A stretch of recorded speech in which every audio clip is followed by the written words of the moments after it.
Hi guys, I'm finally here to make my video about how I budget and save for the benefit sale and 5 tips on how you can earn money without a job. Absolutely prefacing that these are not surefire ways to earn the money, but they're ways that I've found without actually using the income from my job and just using fun money that I've earned by doing all these tips that I'm going to get to in a minute. But first, I'm going to start with how I budget and save based on my laid out plan of how to do it. So, number 1, I make a list of all of my spendings, everything that I need for the benefit sale, which includes my flight, my hotel, how much I want to spend at the sale, and what else, tickets, anything, things like that. You make a list of everything that you're going to need to spend money on at the sale, and then add about $100 to $300. It really depends on how much your budget is for yourself. 100 is usually enough, but if you're gonna try and go super fun and do lots of crazy things, then you might want to add up to $300 to your budget. It's always better to be safe than sorry. Next, I make a list of all the things I want, and I call this my platinum list, meaning that I can get, if money wasn't an issue, this is everything I want. Everything. You don't say, oh, well, I don't really need that. Put it on your list if you want it. Everything that you could possibly want, because there's not going to be necessarily everything on your list at the sale, and also you might end up changing your mind. So just make a list of everything you want and put it down. Third, I look at a calendar and lay out a nice structured time frame as to when I should earn a certain amount of money. I do include my income. I put some money from my income aside. Granted, I'm trying to focus for this video about not having a job which gives you income, but I do honestly use part of my income and put it to the side. But your income can be from chores and things like that you do gain without an actual job. So make your list of, or you're based on a calendar date, by about May 6th, I should have about this amount of money. Do it for yourself. Lay it out and stay to it. Stick to it. You have to stick to it. Once you put down, hey, this is the amount of money I need, then find ways using either my tips or your own income and tips. Use those and stick to your calendar as best as possible. Of course, it's not always perfect, but stick as best as possible. And 4, I look at my platinum list. I get a little realistic and I realize, okay, I don't need that. I don't need that. I don't necessarily want that, or I do absolutely want that. And you can kind of tell by kind of like a coin flip. Have you ever heard the idea that if you flip a coin, you already know what you want before the coin lands? So basically like that. If you take something off your list and you really regret it, then it probably means that you really want it. So turn your list from the platinum list to a silver list, cutting out all the things you don't need, and then between the two, you'll come up with your gold list. And your gold list is what you want to bring to the benefit sale, and that list are the things that you really should be seeking out and saving up money for. That list is the perfect middle ground that you're going to be your Goldilocks list. It's the perfect, it's not too hot, not too cold, and it's literally just right. So those are my main tips on how I begin to budget and plan for the benefit sale. I also keep track constantly of spending of my everyday life, and try to keep balance between the two things. If I'm saving up for any kind of trip, this is beyond benefit sale, I always try to see how much I can budget, save, prep for the trip, all while still living my everyday life. I mean, I have to pay for bills, gas, food, things like that. So keep a nice balance. Benefit sale, as fun as it is, isn't everything. So make sure you're still maintaining a balance.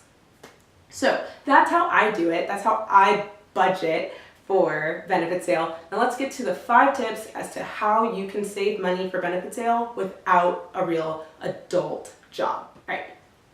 Number 1, sell American Girl products. So you're about to go to the benefit sale and you see your dollhouse is a little crazy, or you have tubs of doll clothing that you don't really use, and you're about to go to the sale, so you're about to get more stuff. It's kind of a nice time to do some spring cleaning. Right now I have a doll with me that I would never part with, Nia. I love her to death. But if you had a doll that you aren't so attached to, you might want to consider selling an 18-inch doll or doll clothes that sell them for a good price. You can sell them on Facebook, Etsy, Instagram, eBay, just general locations through PayPal, etc. There's lots of ways you can sell doll stuff, especially American Girl stuff. So that is my first tip, and that's generally how I make larger amounts of money in short amounts of time. Number 2, Monster High dolls and Ever After High dolls. Predominantly Monster High dolls, however. So Monster High and Ever After High, the doll company, or the dolls themselves, not the doll company because that's Mattel, but the dolls themselves are slowly fading into the background in terms of production. So the dolls themselves are increasing in value. If you go on Facebook, you can find many groups that want to buy and other people who are selling Monster High and Ever After High dolls. Recently I sold a lot of my collection away because I wasn't doing anything with them. New in box, out of box, it kind of doesn't necessarily matter. You might want to look at what are fair prices for these dolls before you go and sell them, but it's best to look on the Facebook groups and things like that and see what other people are selling them for. It's a pretty good business right then and there. It was really quick, easy exchange for me and how I got rid of a lot of my Monster Highs. Again, this is my favorite Monster High doll, so I will not be parting with her, but my other parts of my collection, I was okay with parting with it. And so if you are too, that's a really good way to have a quick, short, little bit of income coming in.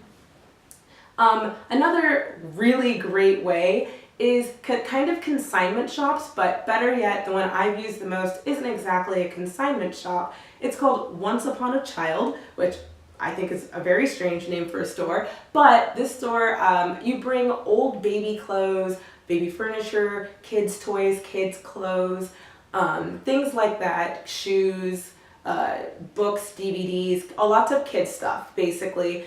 You put it all in a tub and you bring it in and they kind of go through all the things and they take what they want and then they offer you a price for everything. It's really quick, it's a really quick process. You do need a driver's license, so if you are under 16 and do not have a driver's license, obviously do this with a parent and things like that. I preface this, a lot of this requires parent interaction, but it could very much be your things and therefore your money. So make sure you have parent permission before doing all of this. I should have prefaced that beforehand.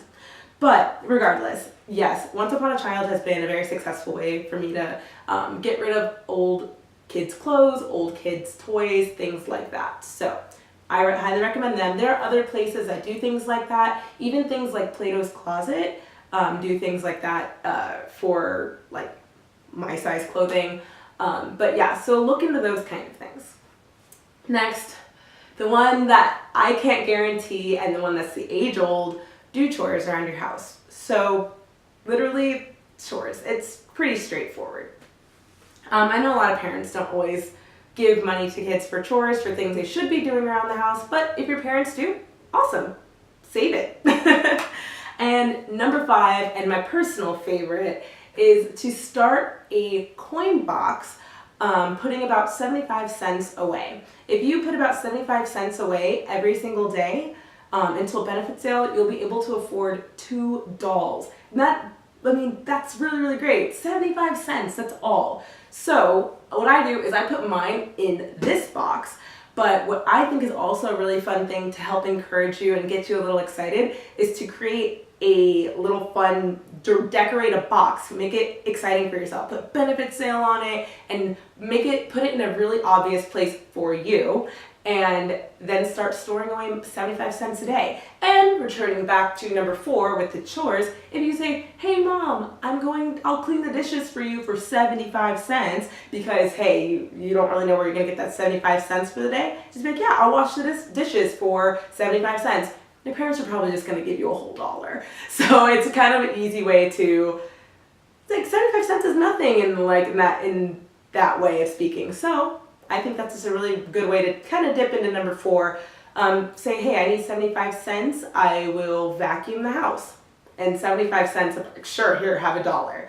So those are my top 5 ways to earn money without a job. But a few other tips would be you can sell books like university books if you are in college and you do not have a job in college right now. You can sell school books, books to back. I don't know where you can do that. That's why I don't really put that on my list of top 5 because I have not been successful in doing that. I know some people who have, but I don't know how to do it.